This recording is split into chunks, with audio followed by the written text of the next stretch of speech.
Ο Στούρε Λινέρ πέθανε το 2010. Ήταν ένας Σουηδός καθηγητής με μεγάλη αγάπη για την Ελλάδα. Ήταν εκπρόσωπος του Ερυθρού Σταυρού όταν έγινε η σφαγή στο Δίστομο από τους Γερμανούς κατακτητές το 1944. Είχε μόλις παντρευτεί μια Ελληνίδα γιατρό, την Κλειό. Αναφέρει ο ίδιος σε ένα κείμενό του με τίτλο «Η Οδύσσειά μου». Απαιτήθηκε ανυπόφορα μεγάλο χρονικό διάστημα έως ότου διασχίσουμε τους χαλασμένους δρόμους και τα πολλά μπλόκα για να φτάσουμε χαράματα πια στον κεντρικό δρόμο που οδηγούσε στο Δίστομο.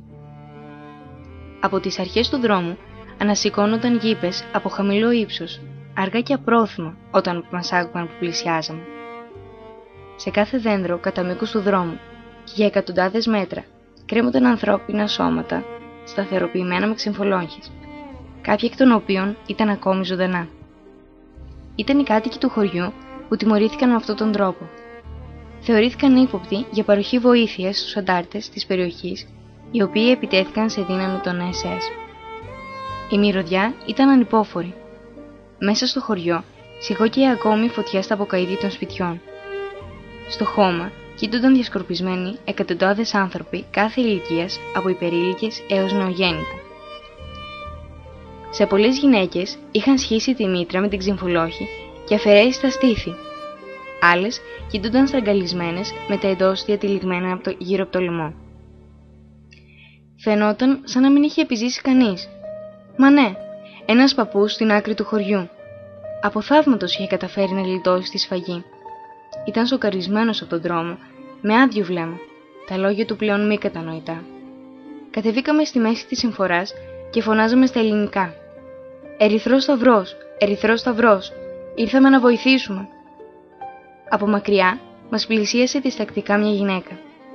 Μας αφηγήθηκε ότι ένας μικρός αριθμός χωρικών πρόλαβε να διαφύγει πριν ξεκινήσει η επίθεση. Μαζί με εκείνη αρχίσαμε να τους ψάχνουμε. Αφού ξεκινήσαμε οι τρεις μας, διαπιστώσαμε ότι είχε πυροβοληθεί στο χέρι. Χειρουργήσαμε αμέσως, με χειρούργο την Κλειό. Ήταν το ταξίδι του μέλητός μας.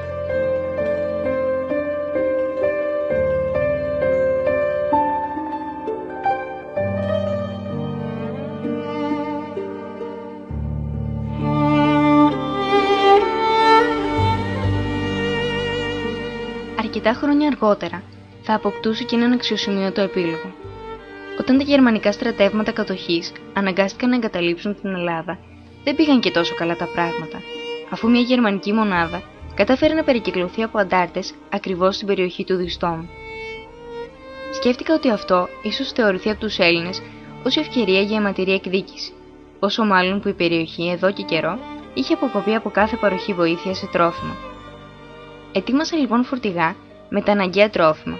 Έστειλα μήνυμα στο Δίστομο για την άφηξή μας και έτσι βρεθήκαμε στο δρόμο για εκεί. Για άλλη μια φορά, η Κλειό κι εγώ. Όταν φτάσαμε στα όρια του χωριού, μας συνάντησε μια επιτροπή, με τον παπά στη μέση. Έναν παλαιόν αρχόν κληρικό, με μακριά κυματιστή λευκή γενιάδα. Δίπλα του στεκόταν ο αρχηγός των ανταρτών με πλήρη εξάρτηση. Ο παπάς πήρε το λόγο και μας ευχαρίστησε εκ μέρους όλων που ήρθαμε με τρόφιμα. Επιπλέον πρόσθεσε: «Εδώ είμαστε όλοι πεινασμένοι, τόσο εμείς οι ίδιοι, όσο και οι Γερμανοί αιχμάλωτοι. Τώρα, εάν εμείς λιμοκτονούμε, είμαστε τουλάχιστον στον τόπο μας. Οι Γερμανοί δεν έχουν χάσει μόνο τον πόλεμο. Είναι επιπλέον και μακριά από την πατρίδα τους. Δώστε τους το φαγητό που έχετε μαζί σας. Έχουν μακρύ δρόμο μπροστά τους». Σε αυτή τη φράση γύρισε η Κλειό το βλέμμα της και με κοίταξε. Υποψιαζόμουν τι ήθελε να μου πει με αυτό το βλέμμα, αλλά δεν έβλεπα πλέον καθαρά. Απλά στεκόμουν και έκλαιγα.